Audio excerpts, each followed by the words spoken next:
Inibição, sintoma e angústia. Freud, 1926. Parte 4.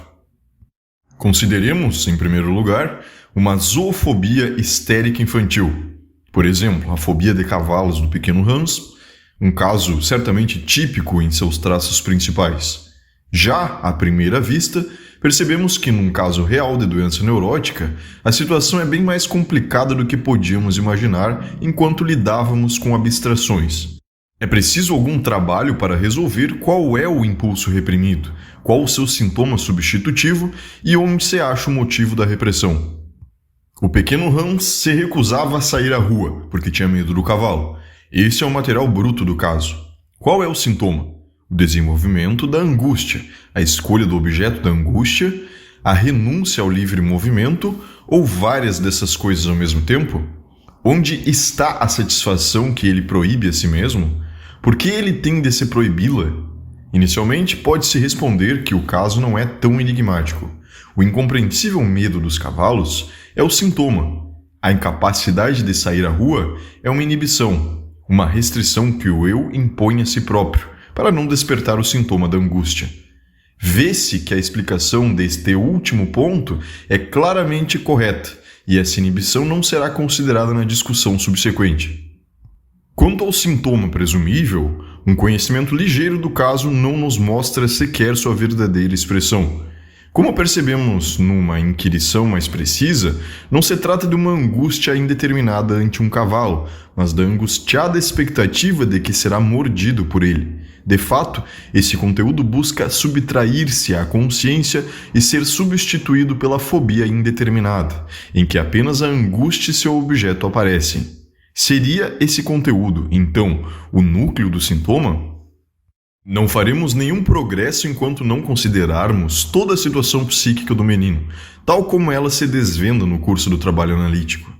Ele se acha na ciumenta e hostil postura edípica diante do pai, o qual, porém, ama intensamente, quando a mãe não surge como causa de discórdia. Um conflito de ambivalência, portanto, um amor fundamentado e um ódio não menos justificado, ambos dirigidos para a mesma pessoa. Sua fobia tem de ser uma tentativa de solucionar esse conflito. Tais conflitos gerados pela ambivalência são muito frequentes e deles conhecemos outro desenlace típico, em que um dos dois impulsos em luta, geralmente o afetuoso, fortalece-se bastante, enquanto o outro desaparece.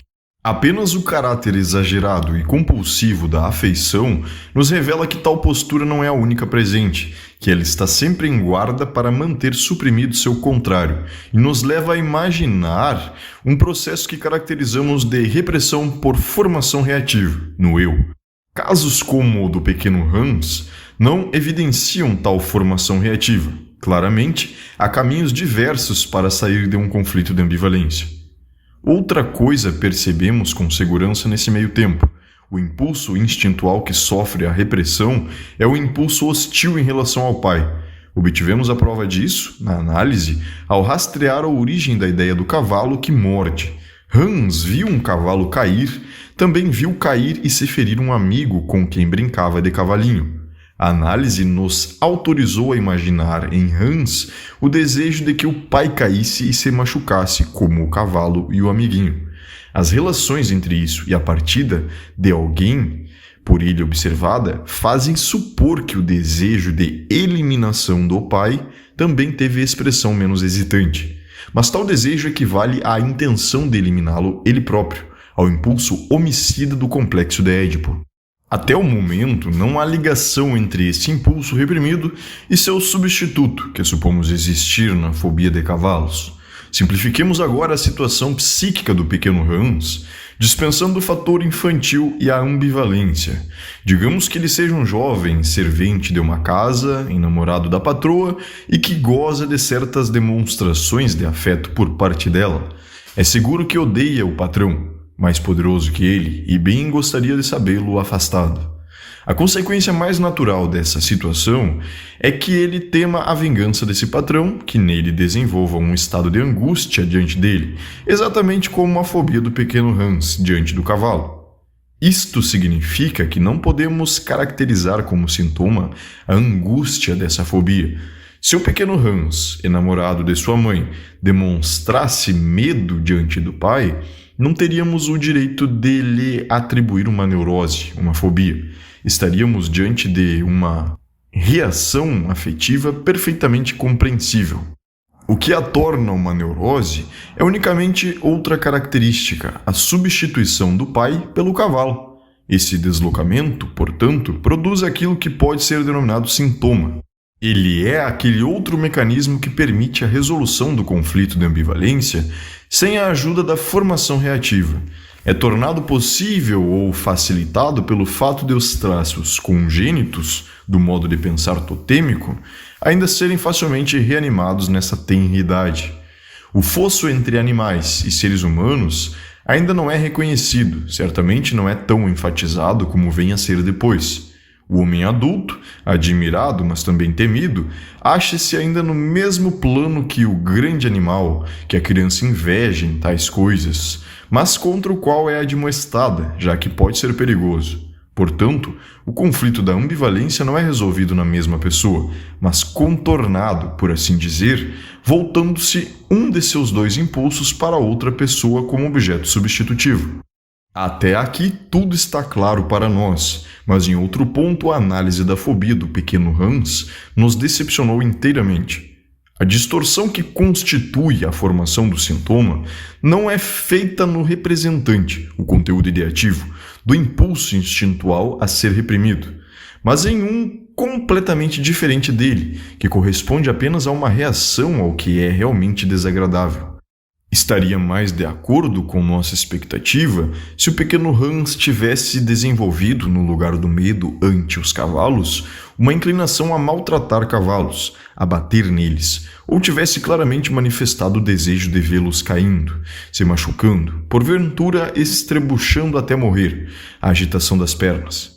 Algo assim apareceu de fato em sua análise, mas não se destacava absolutamente na neurose. E, curiosamente, se ele tivesse dirigido essa hostilidade apenas contra os cavalos e não contra o pai, como sintoma principal, não julgaríamos de forma nenhuma que ele sofria de uma neurose. Então, alguma coisa está errada, seja em nossa concepção da repressão, seja em nossa definição de um sintoma. Algo nos chama a atenção de imediato, naturalmente. Se o pequeno Hans se comportasse realmente dessa forma em relação aos cavalos, o caráter do impulso chocante, agressivo, não teria sido mudado pela repressão, apenas seu objeto.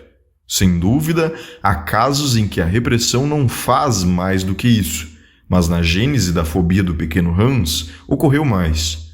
O quanto mais é algo que percebemos a partir de um trecho de outra análise. Já vimos que o pequeno Hans expressou, como conteúdo de sua fobia, a ideia de ser mordido por um cavalo. Ora, depois podemos saber algo sobre a gênese de outro caso de fobia animal, em que um lobo era o animal temido, mas tinha igualmente o significado de substituto do pai. Após um sonho que a análise conseguiu elucidar, desenvolveu-se nesse garoto o medo de ser devorado por um lobo, como um dos 7 cabritinhos do conto de fadas. O fato de o pai do pequeno Hans haver comprovadamente brincado de cavalinho com ele fora determinante na escolha do animal gerador da angústia, certamente. Assim também se pôde estabelecer, de maneira no mínimo bastante provável, que o pai do paciente russo, que fez análise comigo quando já tinha mais de 20 anos de idade, havia imitado um lobo nas brincadeiras com o filho, ameaçando devorá-lo. Desde então encontrei um terceiro caso, o de um jovem americano que não chegou a desenvolver uma fobia de animal, mas que justamente por isso ajuda a compreender os outros casos. Sua excitação sexual fora despertada por uma fantástica história infantil que lhe haviam lido, de um chefe tribal árabe que perseguia um indivíduo feito de substância comestível, a fim de devorá-lo. Ele próprio se identificava com esse homem comestível. O chefe árabe era facilmente reconhecível como substituto do pai, e essa fantasia tornou-se o primeiro fundamento de sua atividade autoerótica. Mas a ideia de ser devorado pelo pai é típico e antiquíssimo material da infância. São de conhecimento geral analogias do campo da mitologia, Cronos, e da vida animal. Apesar desses antecedentes, a ideia é tão estranha para nós que apenas com dificuldade a admitimos numa criança. Tampouco sabemos se ela realmente significa o que parece exprimir e não compreendemos como pode se tornar objeto de uma fobia. A observação analítica nos traz a informação necessária, porém, ela nos ensina que a ideia de ser devorado pelo pai é a expressão, degradada de forma regressiva, de um impulso terno passivo, o de ser tomado como objeto de amor pelo pai, no sentido do erotismo genital. A história subsequente do caso, do paciente russo, não deixa dúvida quanto à natureza correta dessa interpretação. É verdade que o impulso genital já não revela nenhum traço de sua intenção terna quando é expresso na linguagem da fase de transição superada, entre a organização libidinal oral e a sádica. Além disso, trata-se apenas de uma substituição do representante psíquico por uma expressão regressiva ou de uma verdadeira degradação regressiva do impulso genitalmente orientado dentro do id? Não parece nada fácil decidir. A história clínica do Homem dos Lobos russo favorece resolutamente a segunda, a mais séria possibilidade, porque a partir do sonho decisivo, ele se conduz de modo malcriado, atormentador, sádico, desenvolvendo uma autêntica neurose obsessiva logo em seguida. De toda forma, percebemos que a repressão não é o único meio de que o eu dispõe para se defender de um impulso instintual desagradável. Se ele consegue levar o instinto à regressão, prejudica-o mais fortemente, no fundo, do que seria possivelmente através da repressão. No entanto, às vezes faz a repressão suceder à regressão obtida. O caso do Homem dos Lobos e aquele um tanto mais simples do pequeno Hans suscitam várias outras reflexões, mas duas coisas inesperadas já percebemos agora. Não há dúvida que o impulso instintual reprimido nessas fobias é um instinto hostil ao pai. Pode-se dizer que ele é reprimido mediante o processo de transformação no contrário.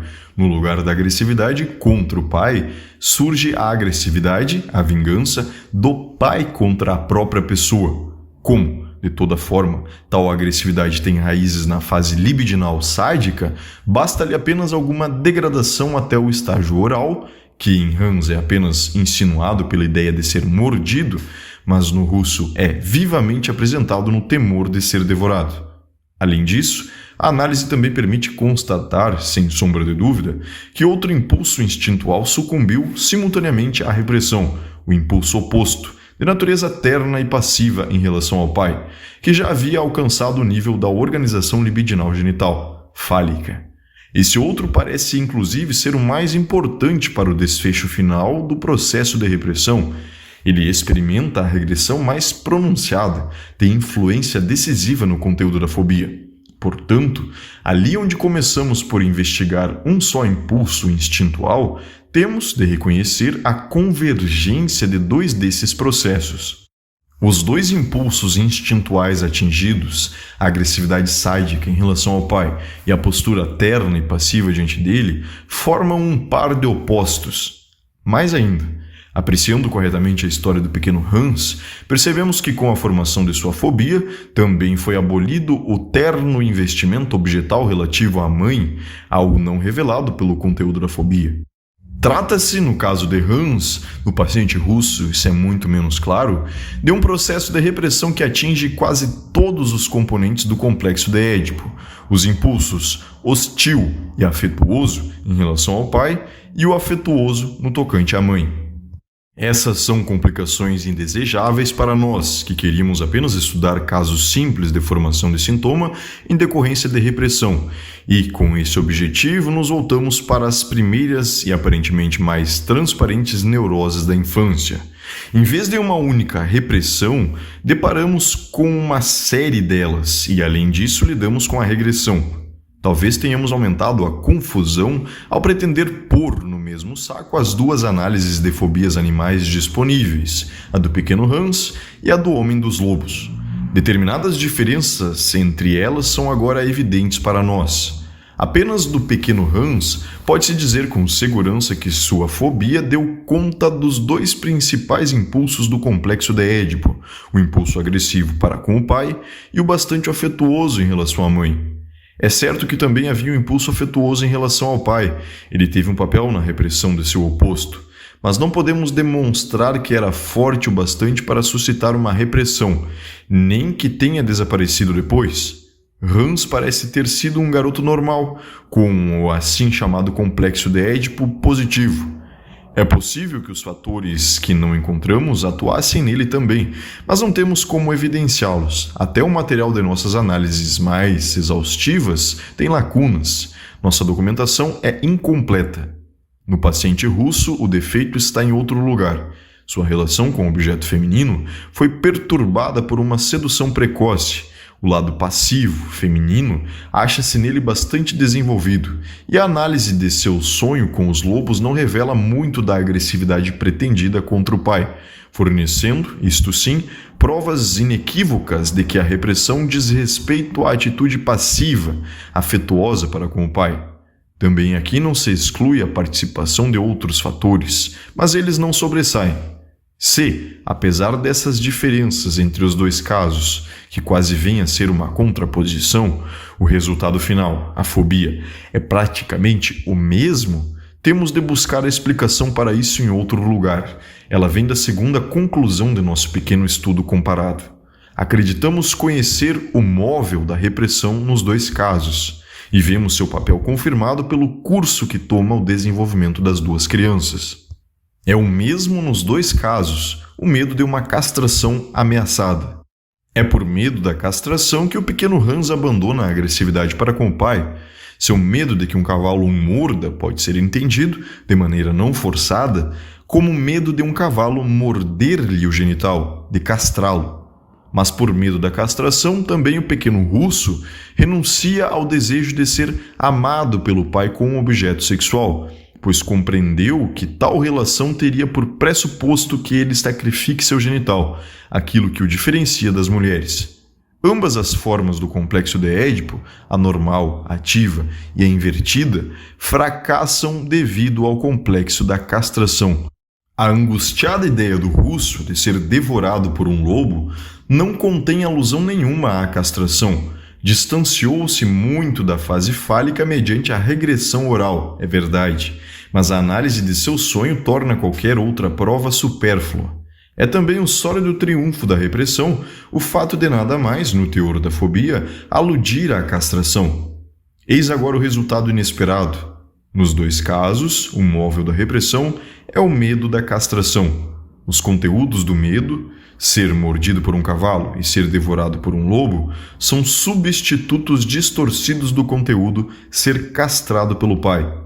Foi esse que sofreu verdadeiramente a repressão. No russo, ele era a expressão de um desejo que não pôde subsistir em face da revolta da masculinidade. Em Hans, exprimia uma reação que transformou a agressividade em seu oposto.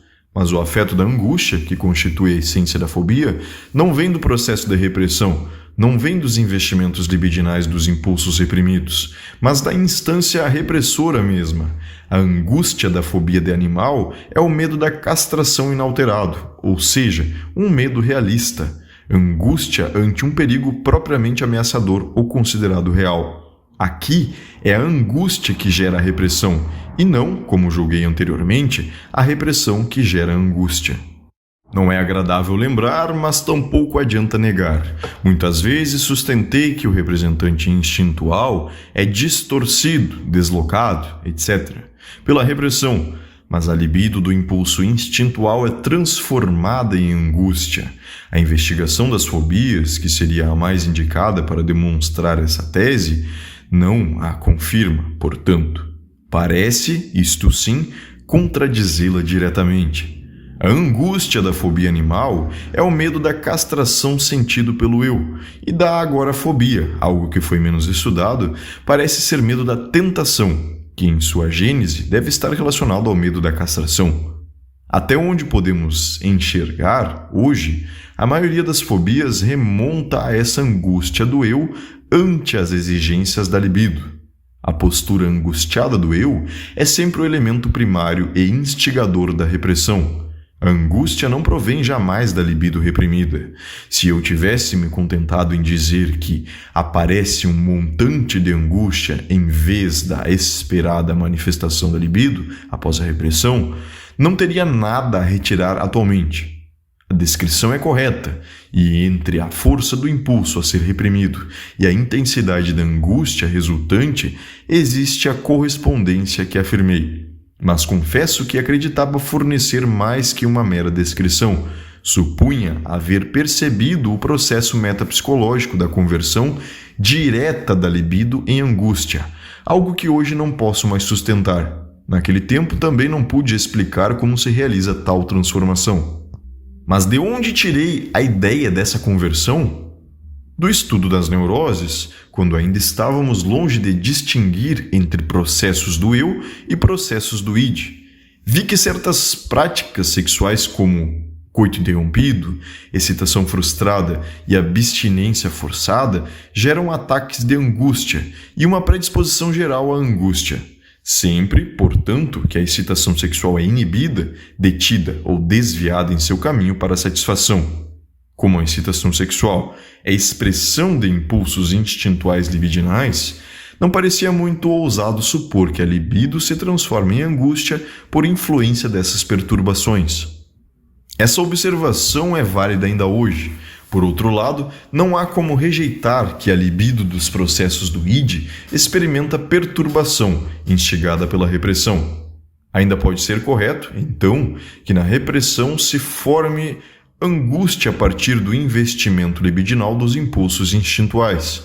Mas como harmonizar esse resultado com o outro, segundo o qual a angústia das fobias é uma angústia do eu, que nasce no eu, não procede da repressão, e sim a provoca? Isso parece uma contradição e nada fácil de ser resolvida. A redução das duas fontes da angústia a uma só não é algo simples. Pode tentar fazê-lo com a suposição de que o eu, na situação do coito perturbado, da excitação interrompida, da abstinência, pressente perigos e a eles reage com angústia, mas isso não nos leva adiante. Por outro lado, nossa análise das fobias não parece pedir correção.